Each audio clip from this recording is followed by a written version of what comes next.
My name is Alberto Gonzales. I'm a Texan by birth. I grew up in Houston, Texas, and I'm currently the Dean of Belmont Law School in Nashville, Tennessee. And before becoming Dean, I was the 80th Attorney General of the United States. Before that, I was counsel to the President, President Bush. So during the President Bush's first term, 4 years, first 4 years, I was the chief lawyer in the White House, and then after that, went over to the Department of Justice. Before that, I was a Supreme Court justice in Texas, a state Supreme Court justice.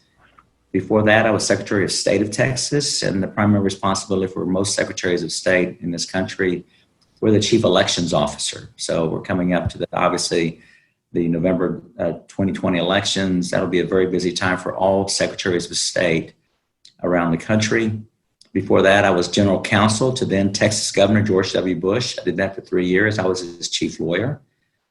Before that, I was in private practice for 13 years, practicing transactional law. I represented clients in various business deals.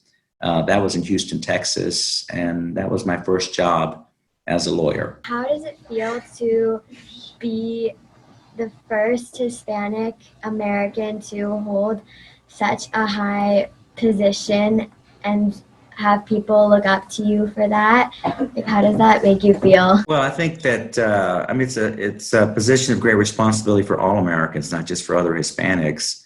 I took great pride for myself, for my family. My pride was also in the president. You want to do good for the president, but more importantly, you want to do for the American people, and you want to do good for the system of justice that all of us enjoy in this great country. But of course, you'd like to think that you're making a positive difference. And I think we'd all want to think that we're making it, we're doing something that other people can be proud of and that they themselves can be proud of. So yes, I'm very proud of my service, humbled by the opportunities given to me by my parents, by President Bush and others. And I would just say this to all of you that are listening, and that is, work hard, get a good education, because there's going to be a George W. Bush that's going to come along and give you a once-in-a-lifetime opportunity. And you need to be ready to seize it. You need to be ready to take advantage of it so that you can make a positive difference on behalf of other people.